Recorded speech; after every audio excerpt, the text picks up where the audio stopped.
for one of the IDF soldiers. Yeah, the pink. Yeah. They were trying to figure out what gender the baby would be. So blue if it's a boy, and yeah.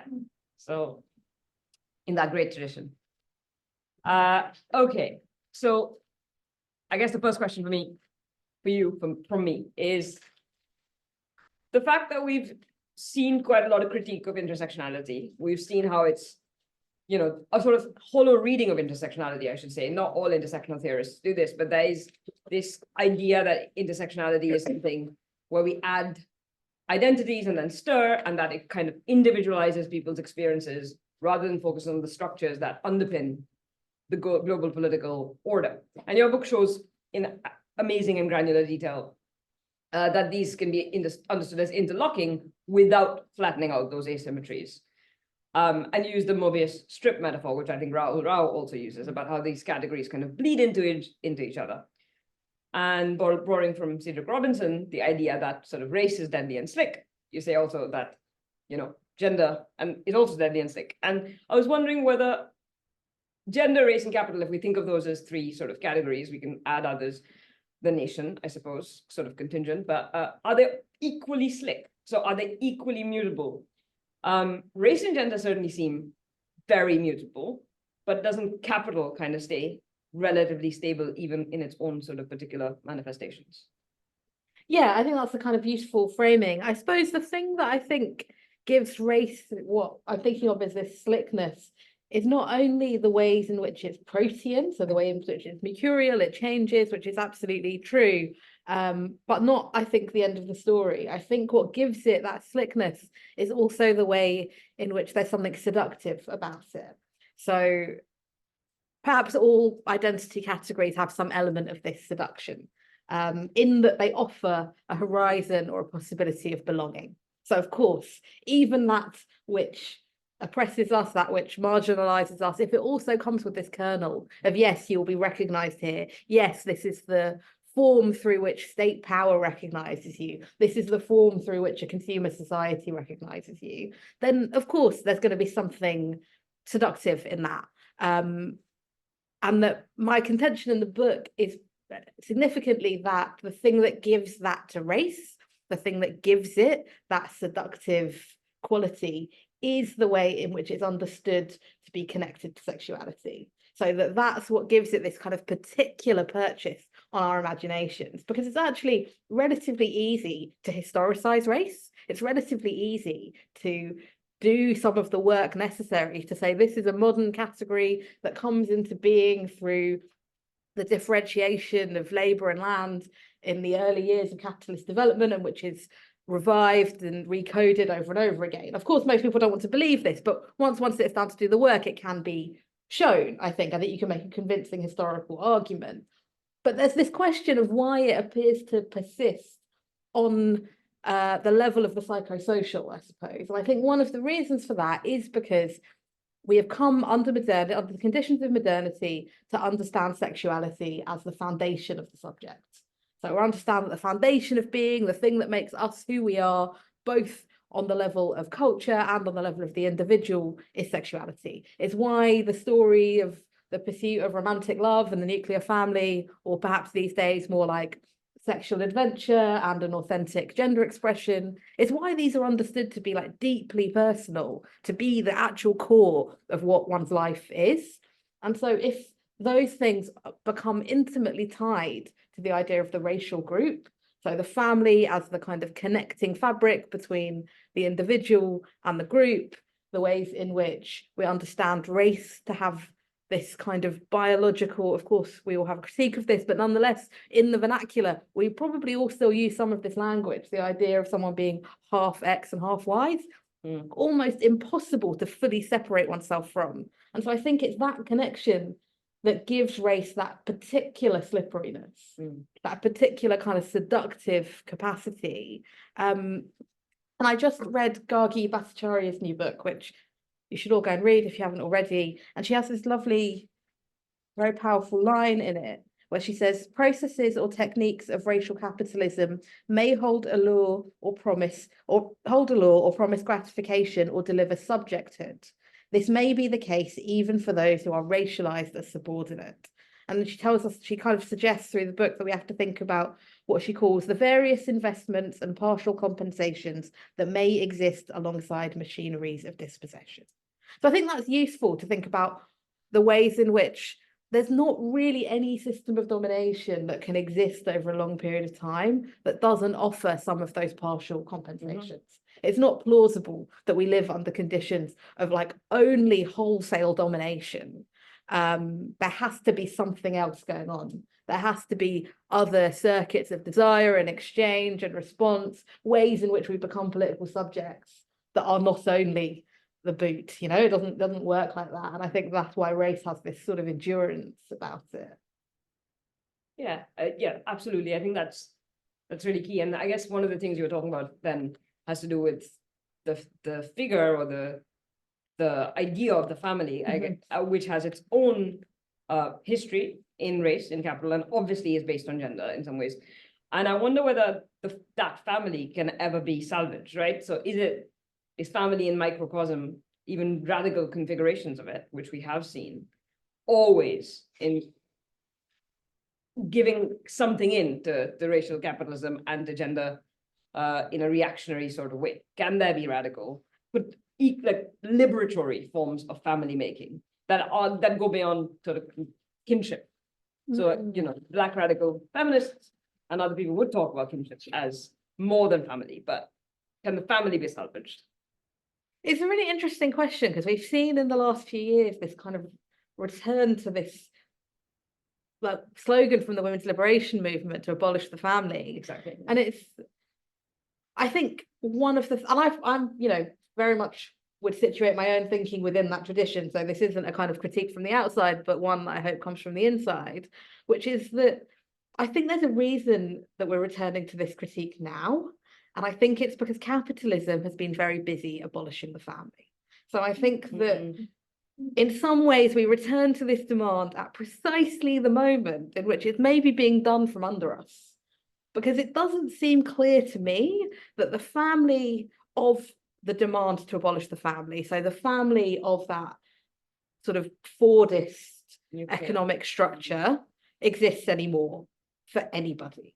Like there is almost nobody who is living in the family organized around the single male breadwinner whose steady, stable income is enough to support like the life of 4 dependents.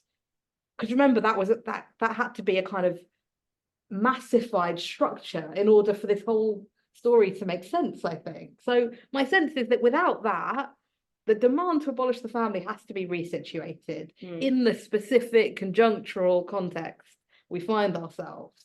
So in a way, I'm not sure we can answer the question of whether there's anything to be salvaged from the family, because it's not totally the context we find ourselves in, which doesn't mean that we don't live in families, of course we do. But in a way, the demand was about abolishing the structures through which we are disciplined back into the family as our only source of care. And that required the state to conceive of us as living in families and to support us as such. But like if the state's only, and I really write about Britain, I can't speak that well to many other contexts, maybe no other context, but I can speak to what's going on here to some degree. And really the British state operates like largely through abandonment. It's like big promise is that someone else has it worse. It doesn't promise you or me anything. It doesn't say you can have this, you can have that. It doesn't say we're going to raise child benefit. It doesn't say we're going to have world-class hospitals. No, it doesn't say anything like that anymore. It's just like, good luck. And like, but there will be some people who will treat worse than we treat you, the citizen. That's its big promise, that it will crush someone else harder. And so in a way, the promise of the family exists in a particular moment, and it's no longer, I don't feel it's not any longer the kind of horizon of promise. So I wonder, if we live in a context in which like care is financialized, in which lots of ways in which people engage in the wage economy is through living in dormitories, the idea that you can afford to have a wife who is going to do all of the unpaid social reproduction, that doesn't exist for almost anyone. If lots of people live in have tied visas and live in a context of a barracks or a dormitory or a prison or a detention center, the family's been abolished for those people already by the structures of capitalist dispossession. But I wonder if the question is more what forms of kin making might we have available to us under these conditions, which I know is it's not as exciting as the abolished family demand, but I think it's what we've got. No, I think that's really good. What do you think? I also think that there is still a libidinal investment in the family. Whether the family has anything that they imagine, has anything to do with the families we're all living in, I mean, that's fine. But that, I think, is what capitalism does best, right? Like Ruthie Wilson-Gilmore talks about abandonment. But while there's abandonment, there remains an investment in the nuclear, largely white, heteronormative, gay, perhaps, but family, right? And that is still aspirational. Marriage is still very much a thing. And I wonder whether in any of those constellations, there's a possibility of revolutionary love. Or as soon as you give into the language, the lexicon or the vocabulary of the family, you've already begun to divest it of any radical potential. Is the thing, do you think, what is it you think? I guess the question is also, what is it that the family seems to offer? Because I just can't believe that all it offers is social approval and respectability. I can't be the that can't be the beginning and the end of that story. So for me, it's it offers in theory forms of love that are not chosen. It's one of the few structures in which volition doesn't have any reference. You don't get to choose. It's you just turned up in somewhere, everyone in the waiting room, and it was this is your family. It's a completely unchosen scenario. Yeah. And in some ways, that's what's seductive about its promise. Everything else is constant state of choice. Yeah. I wonder if what's interesting and what's compelling about the family is precisely that it's the thing in which you don't get a choice. Yeah, and it is funny because lots of people talk about how friends are their family of choice, but they still spend Christmas with their family of non-choice, right? I do think there is something that is larger than there's something about the family that it has more than race, gender, and capital. There's an excess, and I guess that is true. Race has an excess. Race is very often just an excess, right? And I think gender is that too, but together they coalesce to form this family structure. Now that the Catholic Church will bless certain gay couples in certain conditions, it seemed like this huge victory. Who wants the bloody Catholic Church to, but they do, and there's lots of liberal people, especially, who are excited about this. So there is something that the family as a structure offers, and I'm not quite sure what that is. So I guess I'm not sure whether, I think family abolition is a really interesting phenomenon, but you're right that a lot of it is untethered from material conditions. But then there's also people within other traditions who think of the family as offering something, as offering potentially resistance, liberation. There isn't an answer, but I think it will persist, whether it's in the form of a polycule, or not. But the idea that there's this thing, I guess it's the nation, right? So you invest in the nation, which basically precludes entry to other people. And that othering inside outside is something that we've been conditioned to think is a good thing. And in many ways, the family, I think, might offer something stretchier and more accommodating than the nation. Yeah. There's a reason that in struggle, I think, there's a reason that in the heat and light of people coming together, people refer to each other precisely in the language of the family. There's a reason that you might call someone sister or brother in that particular context, because we don't have really any other words that express some form of unmitigated regard for someone. That say, I'll be on this line with you. And so for me, I don't know if I necessarily think that we're going to coin some new method from nothing Like, I think we have to, everything comes from some sedimented cultural reality. And so I think that the thing that we might have to do is think about, okay, if the family is the thing we all understand to have that meaning, that says like, I'll stand on this line with you, then I kind of feel like we have to build from that. Because I don't think like, I don't know that we can come up with something sort of, we're not going to pull it from the air, right? We have to pull it from the soil a bit, I think. Yeah, absolutely. And then I guess then that ties into this question of like the role of the nation state, which is something we think about a lot. And the nation state is a racialized entity. It's a gendered entity. It's in almost all its formations a negative thing. And the racial violence of colonialism has been inherited by the nation state in much of the third world as well. But then in times like this, and in places like Kashmir and in Kurdistan, what do we do? Do we only give contingent backing for struggles of national self-determination? Or again, like the family, is there another world perhaps in which the nation state or some form of national sovereignty can be redeemed? I know I think you're going to say no, but like, yeah.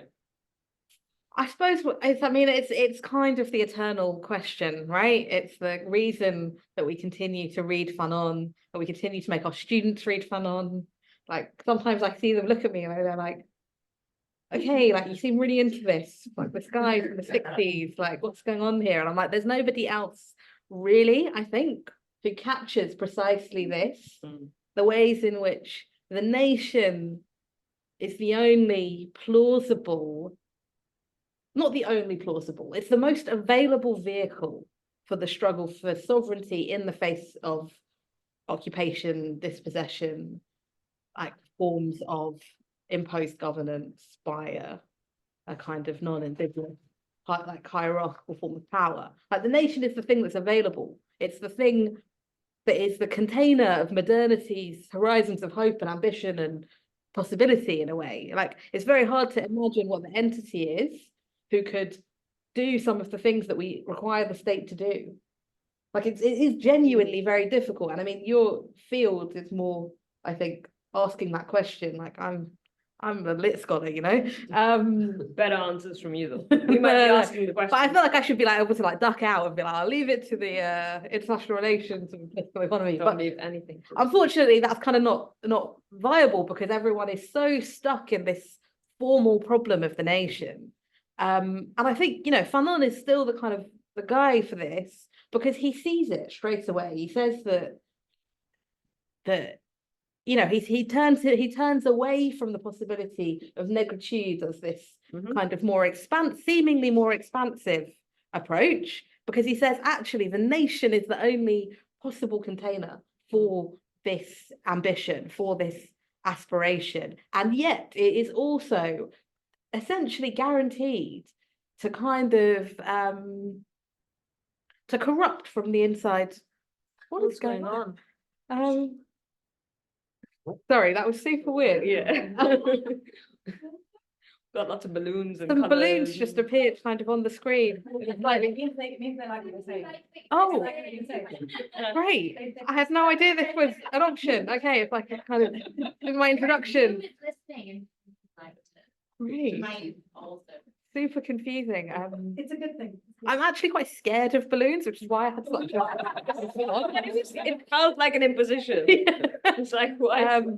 They're not real. I'm fine. We're actually sadly afraid of balloons. Clowns for me. We're getting off topic. Sorry. Thank you for the balloon. But Fanon sees that this form of the nation is going to reproduce precisely the colonial hierarchies, precisely because it is founded on this constitutive exclusion of citizenship. We know this. And so, in a way, the question isn't, I don't know if the question can be, to what degree do we support national liberation struggles? Because we don't get to choose. We don't get to choose. You know, you go on these, I think I've gone on all but one of the big marches, and I always see a sign that says, well, I see these placards by one of the left Trotskyist groups that says for a socialist intifada. And I think, yes, we would all love that. Absolutely. Of course, I would be here on the streets for a socialist uprising on a global scale. Of course, if there was a socialist uprising anywhere in the world, we would all be there on the streets, but we don't get to choose from a list of possible struggles. That's not what it is. It's not an intellectual debate in a vacuum. We have to be in the profane world of actual existing political struggles. And in that profane world, national liberation struggles will take the form of the nation, I think. So I guess the question is sort of, what do we do the day after? Yeah. And I mean, going back to Fanon, a really great book that came out a few years ago is Julieta Singh's Unthinking Mastery. And one of the things that she says is Fanon is obviously brilliant, but he has to some extent internalized the idea of colonial mastery. And it plays out in lots of different ways. But I suppose the nation state is also a form of colonial mastery that nonetheless, like you say, we can't choose not to support. These things are happening. But I don't think for me, it's not so much what happens the day after, because I think there won't be a day after. I do not see, there might be a day after for Palestine. I hope there is, but I don't think for Kashmir, I don't see a day after. I don't see that for lots of other parts of the world. And then is our sort of investment in the nation state necessarily the answer? Support the struggle, but should the struggle always take the nation state as its endpoint, I suppose, and can there be anything else? Is there something else is there an alternative, a social political organization on a global scale, but maybe even smaller than that? Like we always talk about this on the scale of sort of the world, but regionally, locally, there could be other things, but they've all failed. So is it just that whatever happens, racial capitalism needs to reproduce itself, and it usually reproduces itself through the nation state? And even if we abolish the nation state or we abolish the family, those structures remain so at once malleable, but also so rigid that there is no day after, basically. I guess I suppose that if the nation state has been the thing that has most successfully been able to resolve the contradictions of the rapaciousness of capital and the possibility of Labour's organised response to that rapaciousness, then the nation state remains the kind of one of the ways in which our political ambitions are both contained and thwarted. And so the job has always been to try and find that other horizon of possibility that is internationalist, that does take the nation state as a contingency, actually, as something temporary. But there's always that contradiction between both an internationalist horizon and the necessity that we dig where we stand. And so that's one of the reasons that when we are here in Britain, we take the British state as our antagonist, because it is what is available as our antagonist. And so when we organise in solidarity with Palestine, we are organising against the British state. We are organising for...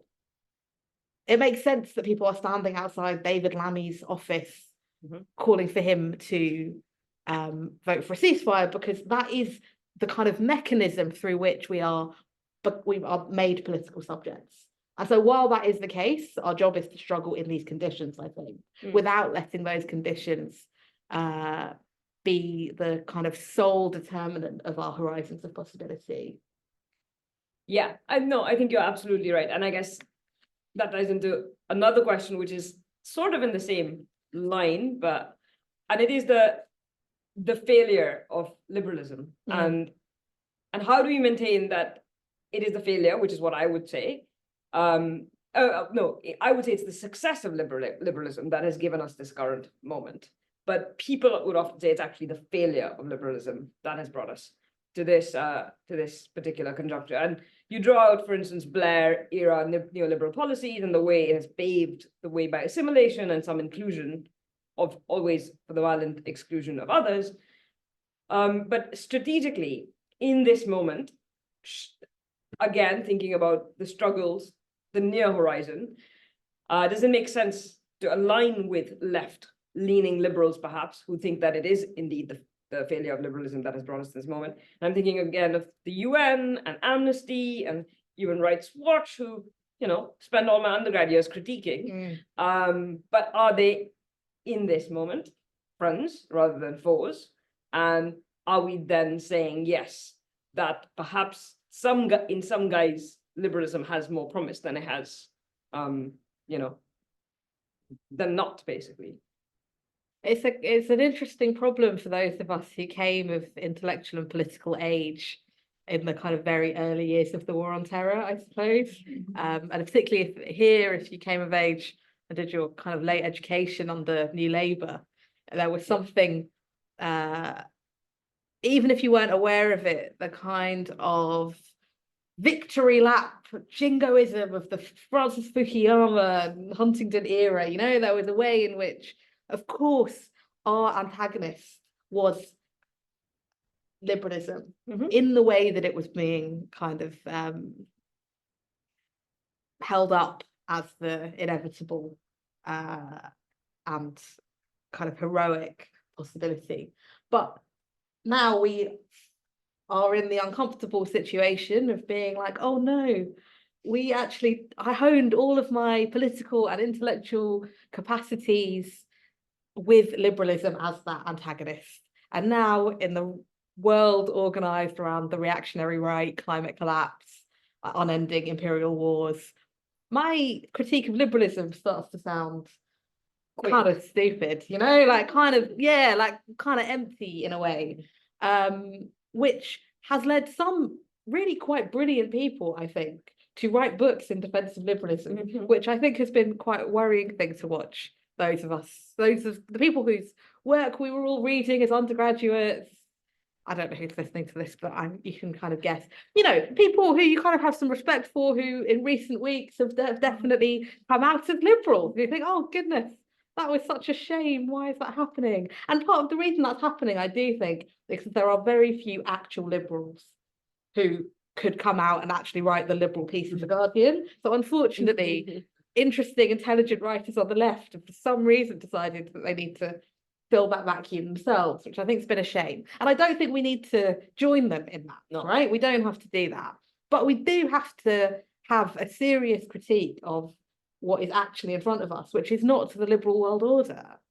And in that, we have to say, I guess I'm interested in this idea of whether liberalism has succeeded or failed to produce this moment. Because in some ways, what my instinct is that, in fact, what we're seeing is its implosion under the conditions of its own contradictions. Yes. So its constitutive exclusions, the constitutive exclusions of Enlightenment thought, the promise of equality comes into being precisely through the structures that produce the colonial dispossession and enslavement of great chunks of the world, that we are seeing those chickens come home to roost. And we're seeing the version of those chickens that were kind of hatching under the conditions of structural adjustment. We're seeing what happens now. This attempt to kind of say, oh, everyone has to be part of this capitalist economy. And, structural adjustments was kind of like the mafia turning up, right? Like, we're just here to put up some shelves for you. Like, it was really like, here's what you can have. And no, it's not a choice. This is being imposed on much of the world who had not yet been fully brought into those conditions. And so I think what we're seeing now feels to me like neither success nor failure, but those conditions becoming untenable in the face of the crises of accumulation, in the face of climate breakdown, in the face of nation states that can't actually maintain their position as a counterbalance to the forces of capitalist dispossession. So it feels to me like those contradictions that have been held in a kind of balance are starting to really fall apart. But I guess I wonder from your quite different disciplinary background whether or not you see things from a different angle. No, I think that's exactly how I see it. I do see the fact that the sort of hypocrisy of liberalism, which is baked into it. It's not something that is contingent. I think the idea that the universal is so circumscribed within liberalism, the exclusionary impulses, I do think that we are seeing them coming to fruition. Obviously, liberals wouldn't see this as the success. Is it success? But to me, that is, if you follow what a liberal world would look like, at some point it would unravel, it would implode, like you said. So I think that is exactly what it is. I also think that some of us on the left, and I'm sure I've been guilty of this, find it hard to do strategic alliances. And the right is really good at that. And so I think that is something that we perhaps need to learn, like it's very easy to say a lot of union organizing is white and racist, and often it is, but there's I was speaking to someone and they were talking to me about how Palestinian organization has always been pro-union, and they've said, it was Lisa Tilly, and she was saying that actually they saw that, they knew that it was strategic, it had to happen, and they did a lot of that hard graft, and that's a good thing. Whereas even UCU up till very recently at QM, and thanks James for changing some of that, was something that I was like is not something I'd like to get involved with because it's so white. So I think I guess the thing is to look at certain moments and find out who alliance building can work with, even if that isn't necessarily always your best, they're not necessarily your best friends, you'll always be on the same page. But I do think that I don't want to rescue liberalism in that journey. The idea is not to then say this thing that came before was obviously so much better, because actually it will, it's sequential as far as I can see, and that's the same trajectory.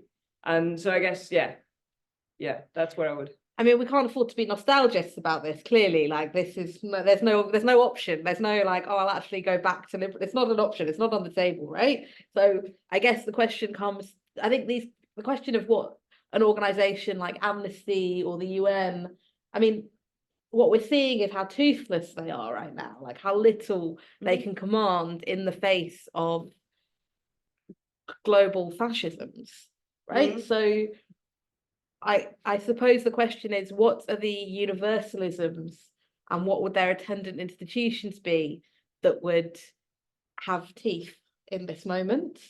And it seems to me that the coalition that is coming together on the streets cares very little for the kind of sectarian distinctions, or indeed the racial ones, that may have occupied us at an earlier moment. I see a form of coalition building happening live and direct every Saturday, and I don't think that should be taken lightly. The question of whether or not we can find an organizational form that would pull those energies into something substantial and sustainable, that's a real question, and I don't know how to solve it. But I do think that watching hundreds of thousands of people come out together and speak in one voice, often in direct contradiction to what they've been told might become illegal the next day, like this is really something. This is the kind of mass movement of the kind that has a kind of focus that I think we've very rarely seen, and I wouldn't take that focus lightly. So while I do feel kind of horror at the fact that the liberal institutions that we spent these years critiquing but secretly needed to continue to exist now are absolutely toothless, there is nonetheless many hundreds of thousands of people on the street and actively organizing against the machinery of imperial war. So I don't know, one has to hope that this mass movement, I think, may have some teeth precisely because it is being formed in the conditions of now. So it's not a historical artifact, like it's being made today. Yeah, no, I think that's absolutely true, and I don't want to at all do down that movement building, and it is electric to be on those marches. I do wonder whether the demand for a ceasefire, what happens when that demand is met? And as somebody who's been crushed in 2017 and again in 2019, perhaps forever, I do wonder whether like this is just a moment where that feels like there will be change. And because our far-right overlords are not ultimately that different from our liberal overlords, whether ultimately we're gonna, not snatch victory, but snatch defeat from the jaws of victory.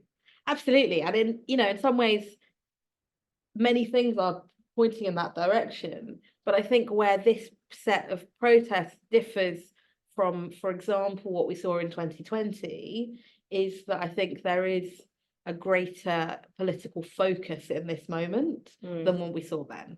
And so I think it is worth saying that I think in 2020, if you'd gone out onto the streets, and that was an extraordinary rebellion, I'm not suggesting otherwise, but I think if you'd have asked 100 people why they were there, they would have given you really 100 different answers. And I think if you go out onto the streets on a Saturday in London and you ask 100 people, I think every single one of them will at least use the word ceasefire. And I think that is a level of coherence to what is also a very exciting, multiracial, largely working class formation on the streets. Like, it's one of the few times you can go to a protest in central London and say, this looks like London. Like, this looks like the city I actually live in. That means something. That is no guarantee of victory, that we have no guarantees, but it is also, I think, notable that if an organization could form from that particular configuration of people, it would be an organization that had very deep roots, I think, in people's lived culture. I wondered though if we could go back to that video that you played, because I would be interested to know, because I know you've done such like extensive thinking about homonationalism in the earlier years of the war on terror and the way that gender and sexuality were kind of used in the context of imperial war, like what you make of that bizarre scene.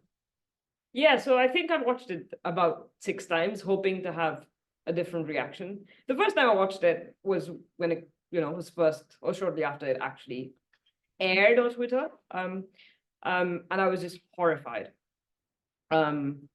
Because I was like, how is this possible? I mean, a gender reveal is horrifying just in and of itself as a thing, how do people do this?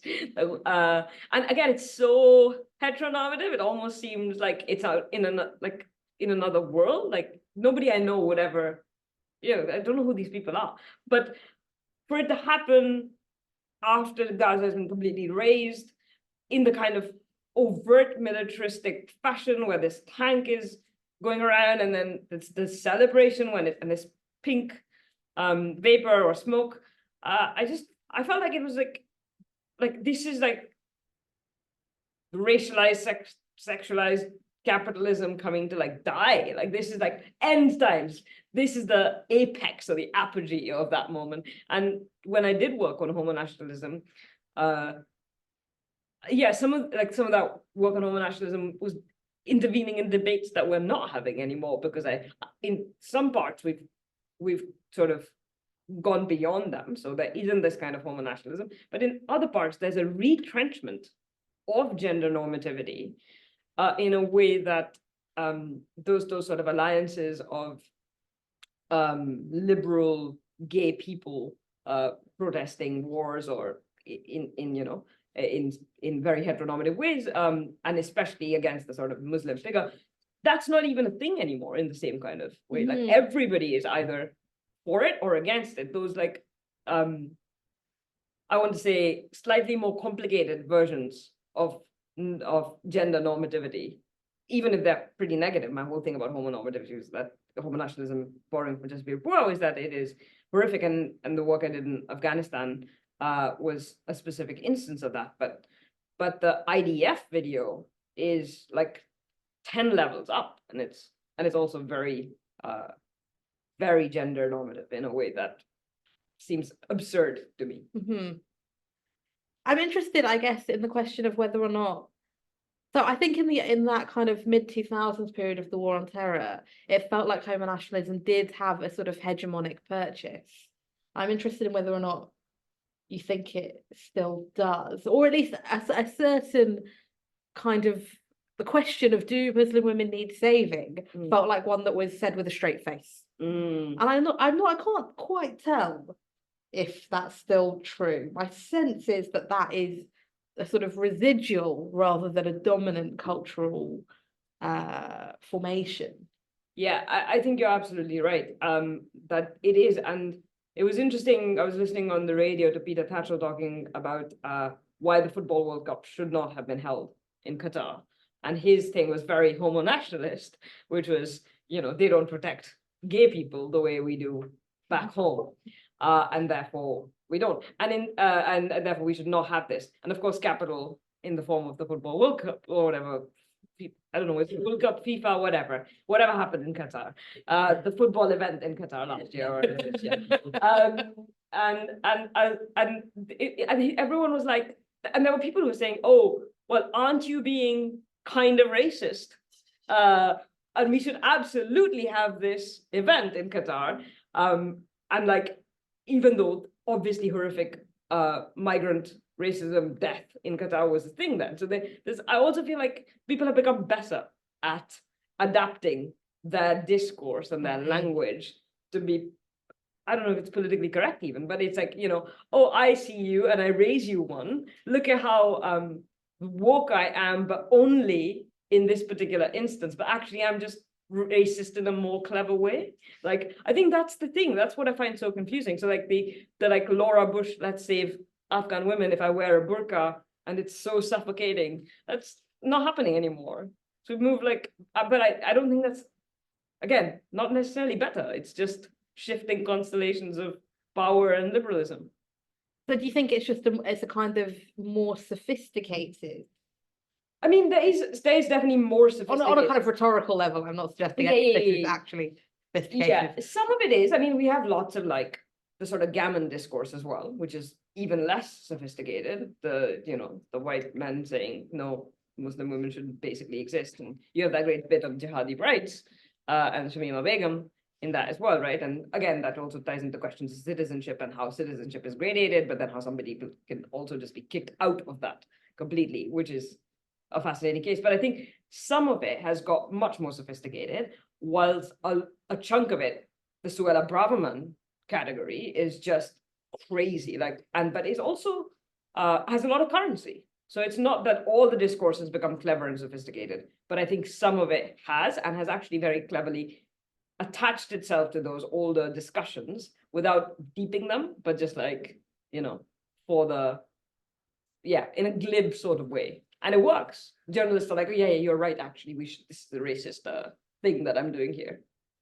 And I don't know whether to support Peter Tatchell or the guy who's saying, you know, it's racist. What do you say? I think option number 3 has got to come into play here, surely. Yeah, this is the secret option number 3 is what I want us to manifest. It's not happening though, is the problem. In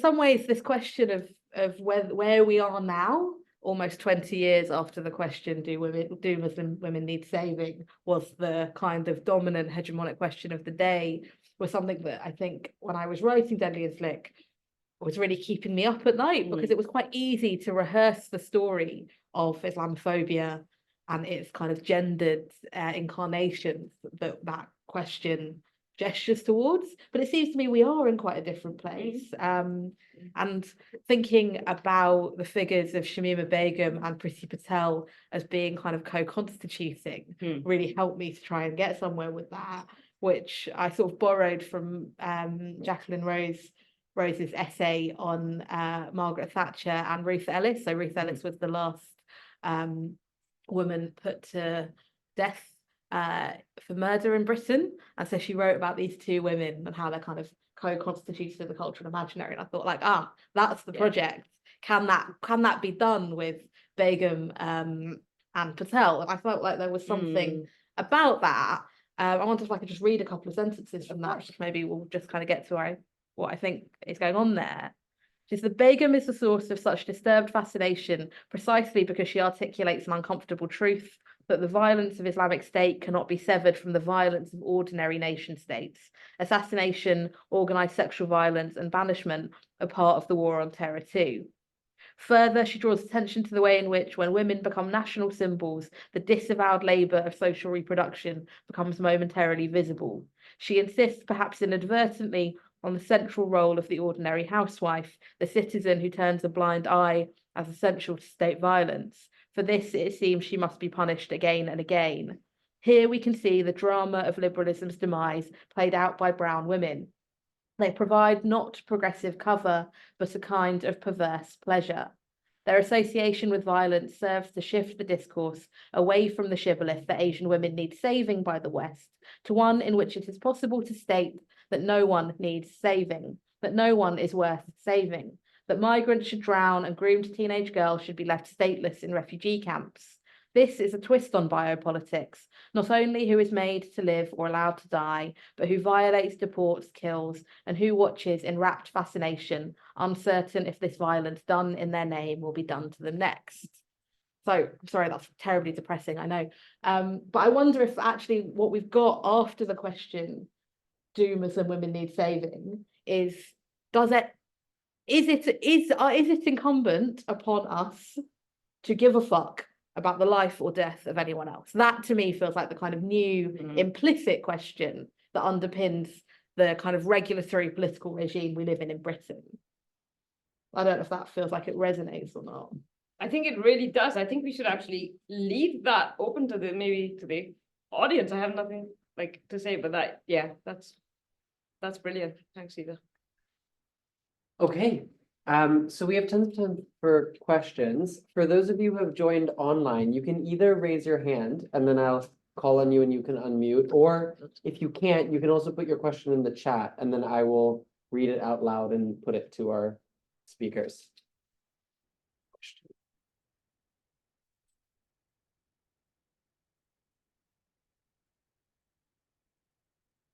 James has a question.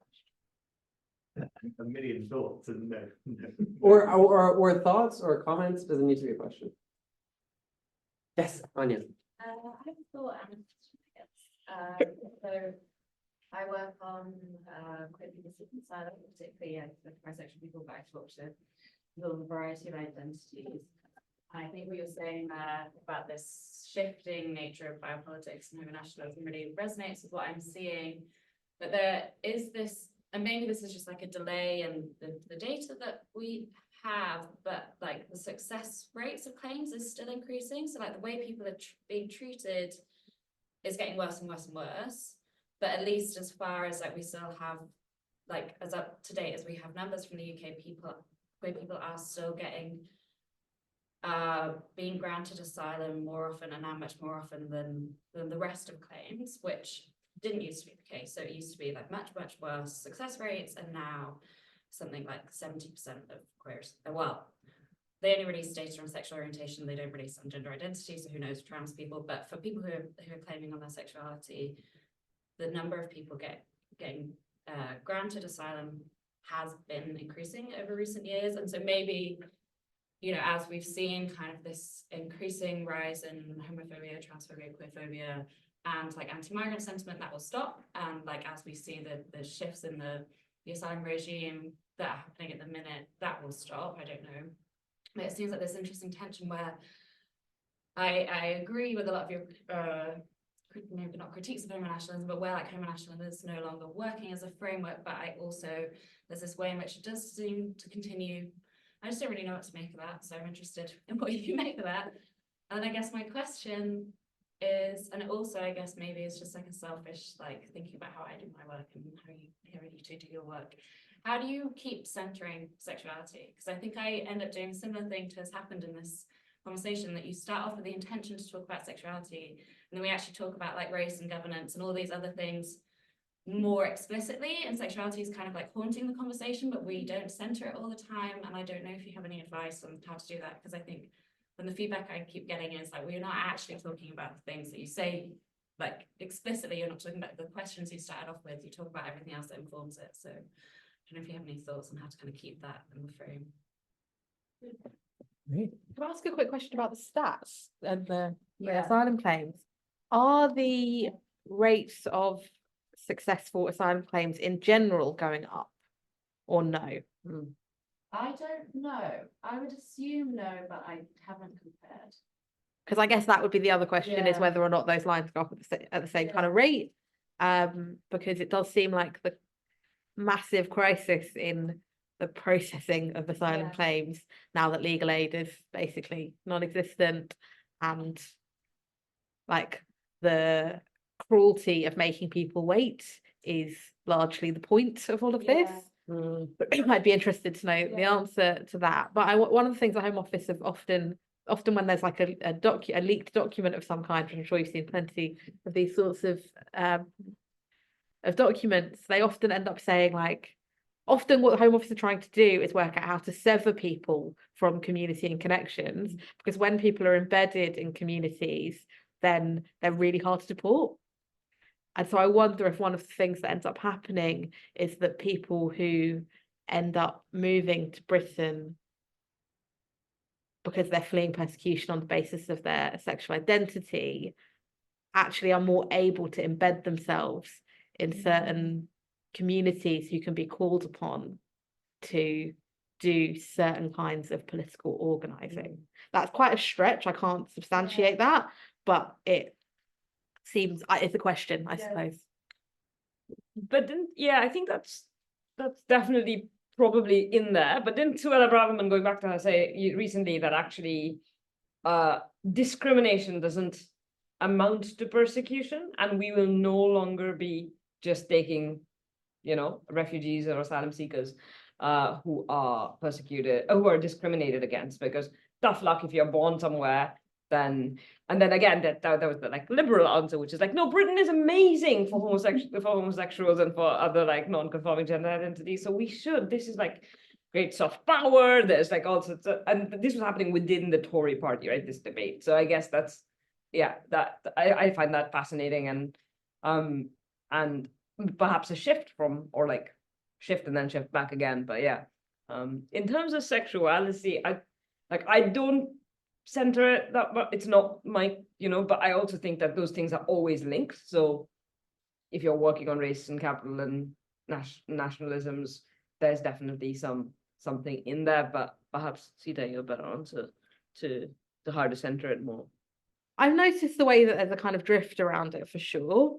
And I wonder if some of that is precisely because the disciplinary regimes surrounding sexual behavior in this particular context, but I think in lots of other contexts too, are becoming increasingly loose. And I know, like, much of what our conversations about sexuality have historically been have been about the ways in which forms of state power discipline sexual behavior.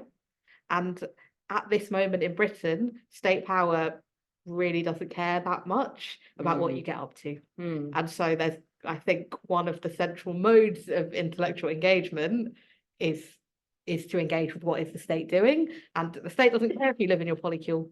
So the kind of one of the constitutive ways that queer theory was formed was by having this kind of anti-normativity story, the kind of anti-social turn in queer theory.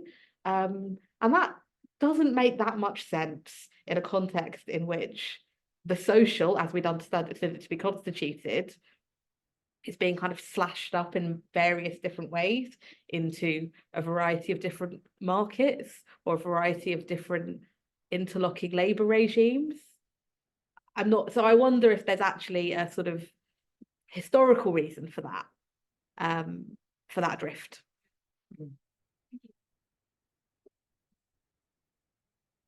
More questions? Yes, James. Wait, I need to, so that people can hear you. You need to get me on camera. Yes. It's a very difficult question I have to organize. Well, one observation I had, I don't know if it's true, but I'm offering it, and then a question, I think a question that comes out of it. I think the observation is that what all these discussions about is, should we be more worried about far right than liberalism? Is liberalism actually our friend? Like, it's less about like what these things actually are deep down, and more about which one is stronger or weaker at a given time. And that, like, what we thought liberalism might have been our friend was actually liberalism in a particular time under siege from particular forces that were from the left, which was better at protecting people. But I guess from that, I think just trying to tease out a little bit the differences in what you're saying. It seemed like the talk is about, or this conversation is about sexuality, but we talked a lot about gender actually, and not an awful lot about sexuality, which is reflected in this question too. And I wondered, is that also part of this shift that we're talking about from that war on terror period to today? And is that also a product of those power shifts that I mentioned? So like in the war on terror, you know, the state was, liberal state was confident enough to kind of borrow strategically and selectively from queer liberation discourse to build homonationalism. But now it's much less confident than it was, and it's having to borrow much older ideas about gender from the right. So if you look, for example, at the way, so the war on terror, the Muslim women need saving, but also need to liberate these kind of oppressed, you know, queer minorities in other countries. We don't have that project anymore. We need to defend our women from like foreign rapists, basically, which is a big part of the way that the you know, what's going on in Israel and Palestine right now is being framed. A big part of the way that the Russian threat in Ukraine has been framed. I know, Sita, in your in the co-authored book, you talk a lot about Rother and all the stuff, the discourses around that. And I guess this leads me to like, is that accurate, that shift? And then I'm wondering, like, does this not also, I challenge you a bit, Sita, on this idea that the state doesn't care about your political, I kind of agree with that, but it really does care about like gender self-ID. So like what this morning, the guidance has gone out to schools, for example, you know, that is all, like, that is really, really the state reaching into your personal life, like where you can go to the bathroom, and that comes from anxiety about the stability of gender, which is the right's terrain for controlling images of nations under siege, basically. So is that right?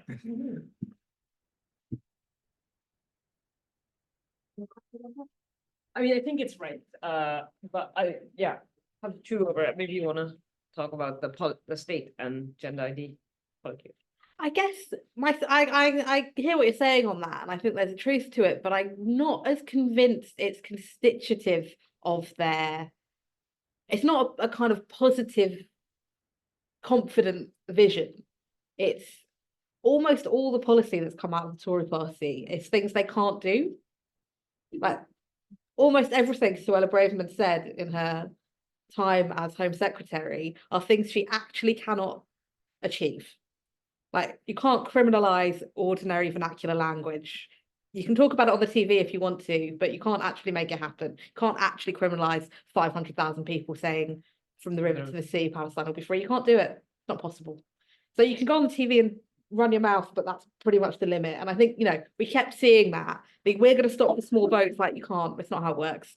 And so in some ways, some of this stuff, like the guidance around all the kind of interventions into LGBT sex ed, this kind of stuff, it's actually just all they're able to do. It's like one of the few places in which they can enact policy. And even that policy they're enacting, I'm not sure most of it gets there, which isn't to say that young gender non-conforming and trans kids aren't having a terrible time. They clearly are. This kind of weaponization of transphobia, the rise of organized transphobia, this really violent backlash we're seeing is real and serious, and it will cost many people their mental health, if not their lives. But I don't think it's got the economic or structural backing that the inclusion of gay people in the structures of mainstream life had. So I think that there was real serious economic reasons for that shift under New Labour, for example. So Anthony Giddens wrote a whole book about this, basically. And he was, for those that don't recall, who've wiped that particular character from their historical memory. Well done. I'm sorry to return him to your front of your mind. But Anthony Giddens was Tony Blair's kind of court philosopher. He's a sociologist, and he had this kind of story that the thing that needed to happen was that gays who had been pioneers of what he called plastic sexuality freed from the kind of force of like state intervention in some ways.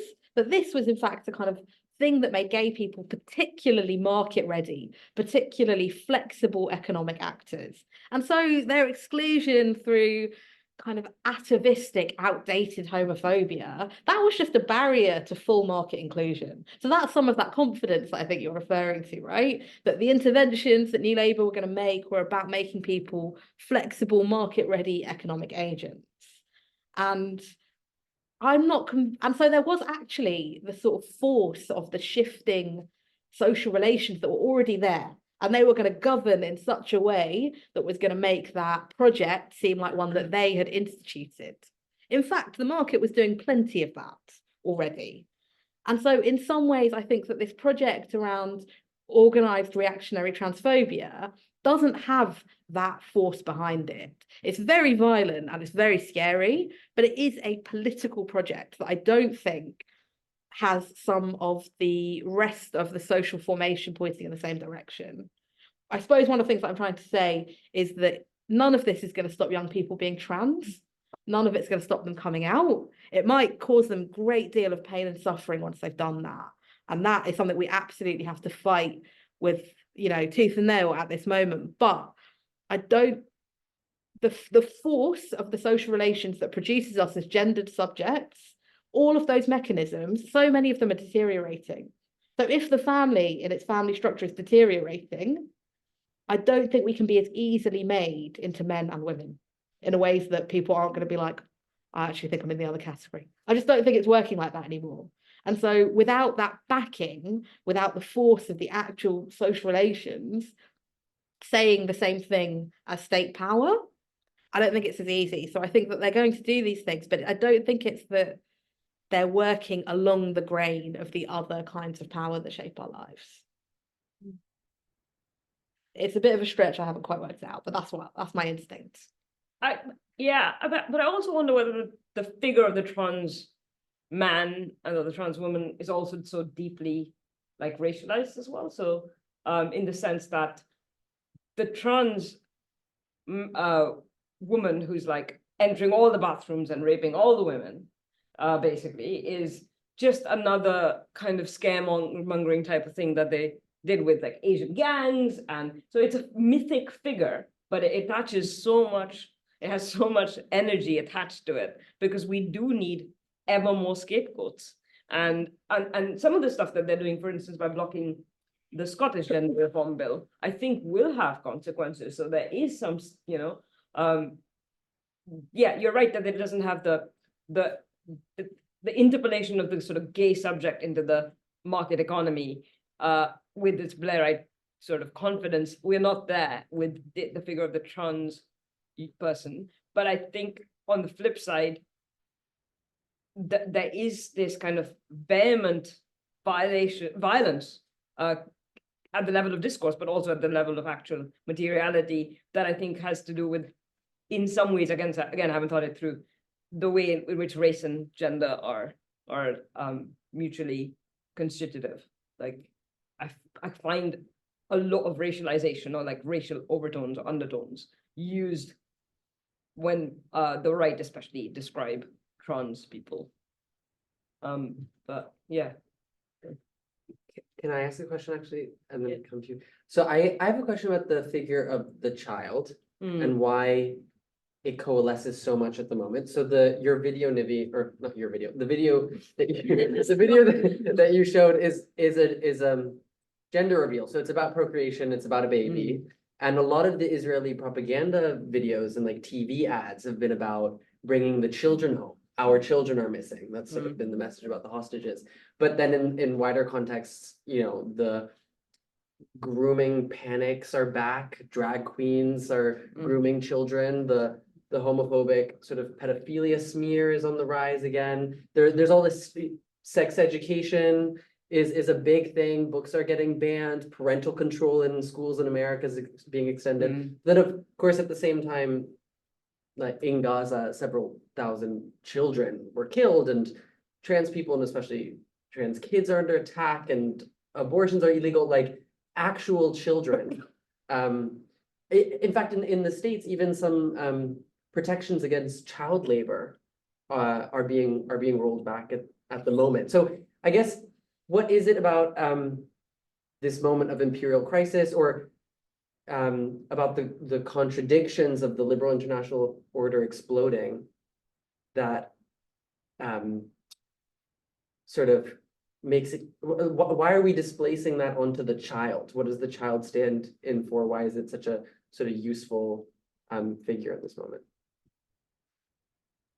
Should we take your question? as Maybe James well, should Paul? answer that question because he's working on a book finished a book on children.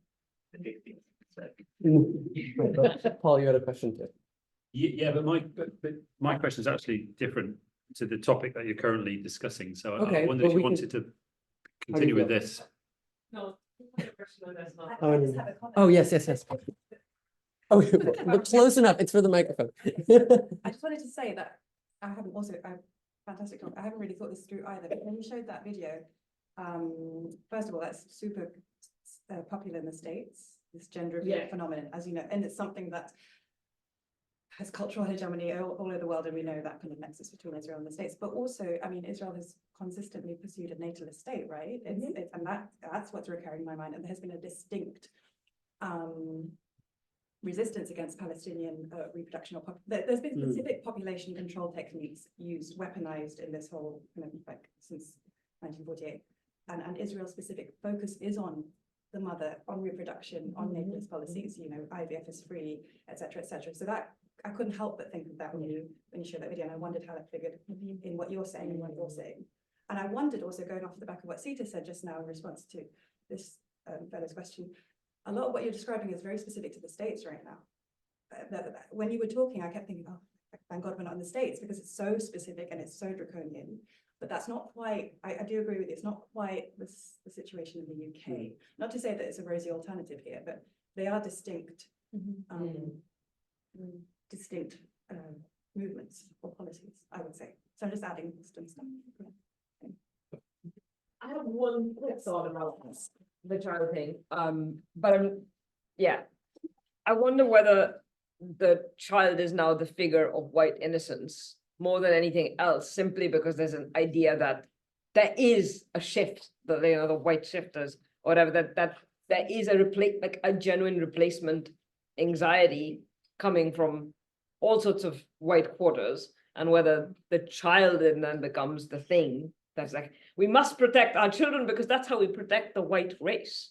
And in Israel, that's obviously a long-standing thing, but it's also happening in the UK, in the US, and in other parts of the world. So maybe there's something, and so therefore the child, like the white, innocent, rosy thing that needs to prosper to keep whiteness alive. Absurd, but you know, maybe that's why it's all coalescing around the figure of the child. But I would maybe push back on that, because I think that there's been huge numbers of people of colour drawn into these movements, and they also speak precisely the same language of protecting their children. If anything, I would say that the figure of the child is one of the technologies that is able to broker multiracial, hard right reactionary political formations. So I actually think it does something to bring together a multiracial hard right formation.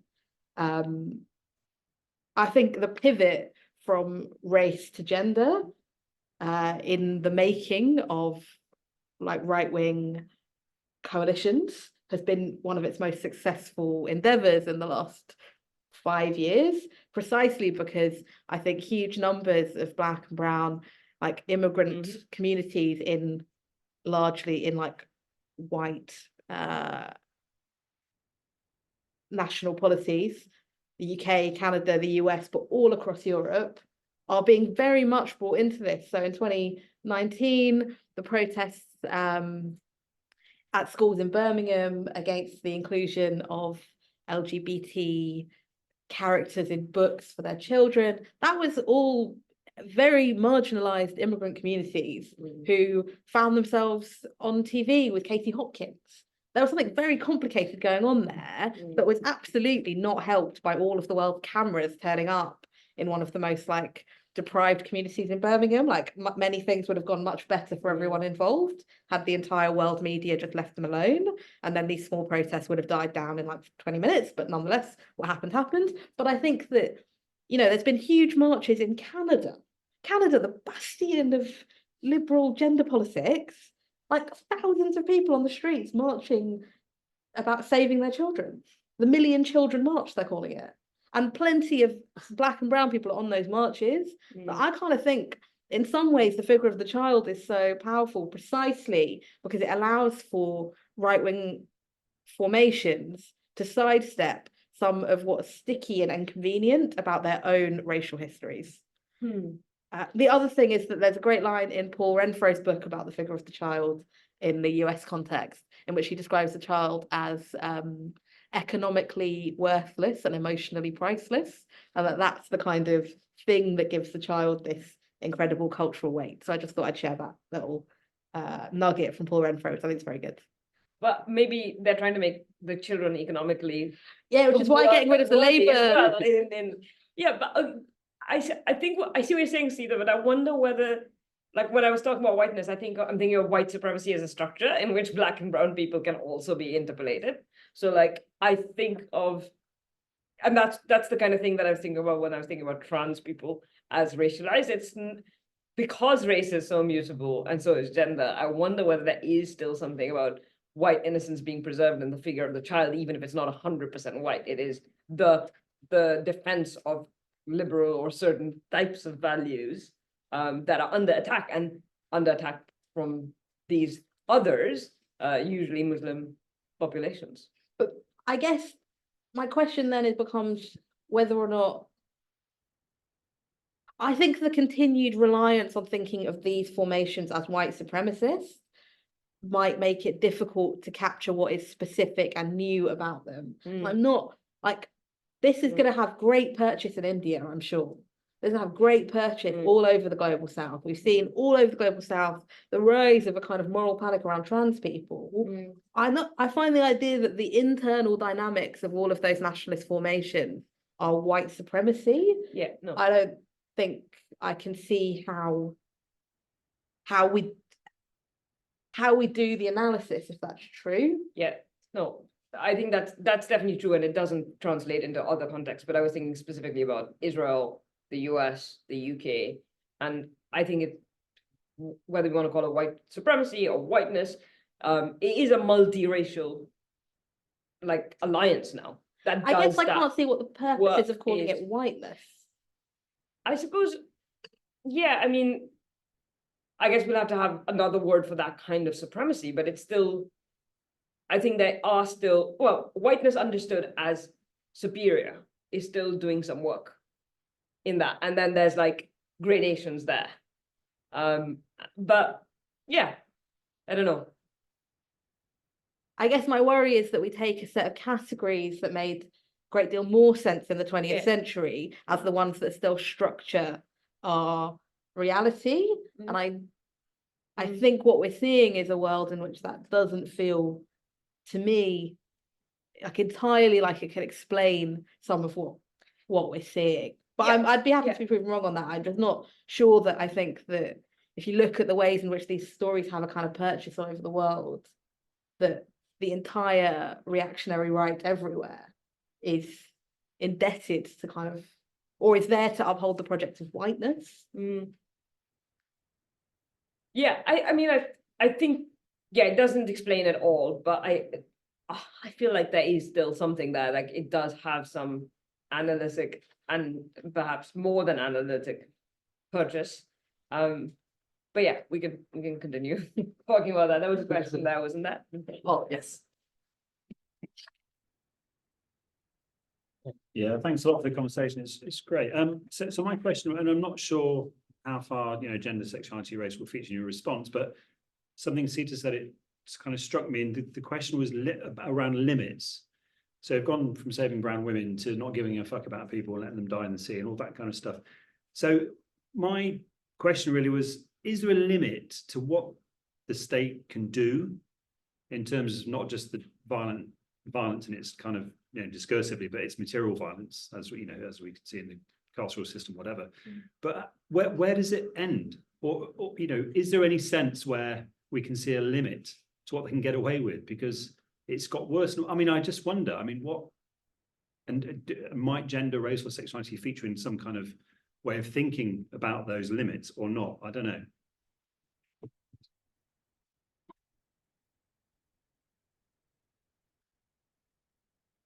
I think every day most of us wake up wondering if today is the day we will see that The limit. limit.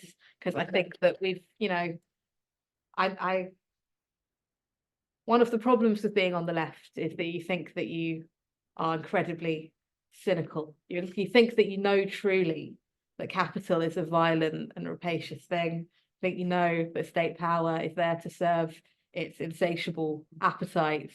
You think you know that the figure of the human has become a kind of cheapened thing. We think we know that, and we think we've adjusted ourselves to knowing it. And in some ways, what I continue to learn about myself and everyone around me is that, of course, we have to have some necessary illusions to get up every day and keep doing things, and that we have all, I think, collectively been watching those remaining illusions that we didn't know we still had shatter. I don't have anything kind of clever to say about it at all, really, or even analytical to say about it, because all I can say is I hope and pray that we see that limit, because I genuinely think that most days everyone I know is waking up thinking it's got to be today, and it's not yet. So I don't have an answer to that, unfortunately, but that's kind of my more emotional than analytic response. So we're running up against an hour and a half, but maybe I can read some of the comments in the chat and then see if you want to respond to that as a way of closing out. Okay, so we did have one question from Anna, who says that they have a question about the video. How would you describe this video vis-a-vis the conversation on gender, sex, childhood, state market oppressions, and the current politics imperial war? Max said, regarding the question about the figure of the child, the conceptual linkage between the child and reproductive futurism is key here. So much of the concern trolling about trans kids is focused narrowly on their putative future fertility or lack thereof. Then a question, how can a child be economically worthless in a system where property is inherited, especially when it's about the land property? And Max replied, this is such an important point. The child is an investment in the future is not just conceptual, but also about literal inheritance. Steve says, people of color have been pulled into groups that call for the defense of Western civilization, like the Proud Boys who attacked the Capitol. Western civilization is a substitute for whiteness. And then we have everybody in the West defend, quote unquote, Western civilization. IDF's onslaught in Gaza is just a recuperation of centuries of white settlers civilizing concepts. Israel government supremacist politics is a linchpin of entire global imperial economic order, hence the incapacity of Western civilization to confront it. That's a lot at once, but maybe, do you have any reactions? I think the inheritance point is really good. And I also think the reproductive point is important, but I think that ties in again to the idea that we do need Western civilization, as somebody calls it, or whiteness, as I'm still calling it, to reproduce itself. And it feels like it is being construed as under threat. And I think therefore there is that investment. But yeah, really great point. I don't have much else to add. Yeah, I think the point about the child as like whether the child can be seen as economically worthless, I suppose the question is the thing that makes the child innocent is partly that it is not in the profane world of the market. So it's absolutely an economic figure. But I think that the thing that is allowed to give the child its innocence is that it is understood to not yet be a worker.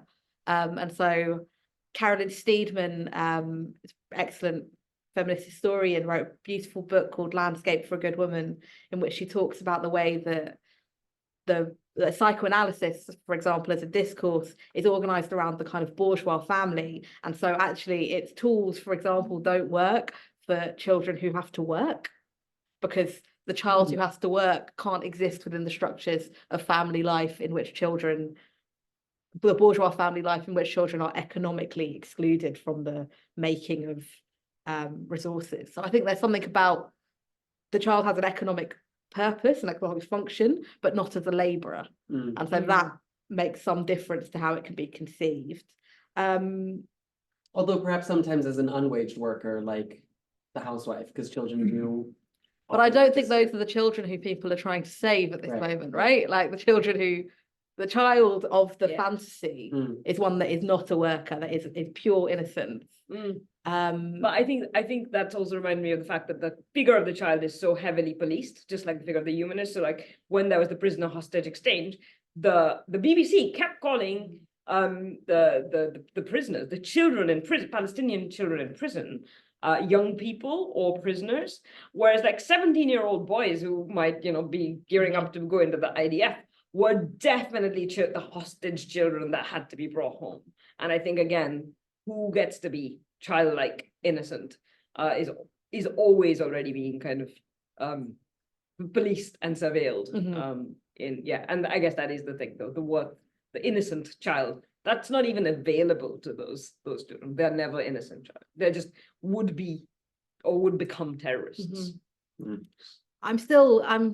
die on the hill that Western civilization no longer Nah. does what it used to do in the global imaginary. Yeah. And I do think that if you look at really, if we take seriously like China, India, Russia, the notion that we can sit comfortably in our critique of Western civilization and not be like, what is actually going on right now in the world? How is power organized? How is capital organized? What is China's role? The idea that China's role in like its investments across Southern Africa, I think that we have to see that on its own terms. And I think that if we can try and find a language that doesn't discard the language of race that is necessary for us to understand some of these dynamics, while also not expecting the language of race to explain dynamics it was not fitted out to explain. I think for me, there's a question about how we keep those two necessities in the room. And I don't know how to do it yet, but I know that other people with more expansive minds than my own are trying to work it out. I think like Nancy Fraser's trying to work that out. I think Gargi Bhattacharya is trying to work that out. Even some of this weird new work on neo-feudalism, I think, is an attempt like to try and kind of work out what's happening there. I wouldn't necessarily align myself with that particular language, but I do think there is a question that we have to try and answer. How do we describe the genuinely existing dynamics of the present?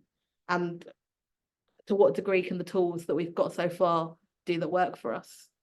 So I don't know. I don't have the answers, but that's Amazing, but maybe on that sort of point of contention, that gives us something to think about, so we can end on that note. That's great. Wonderful, thank you all so much, and please join me again in thanking Sita and Nivi.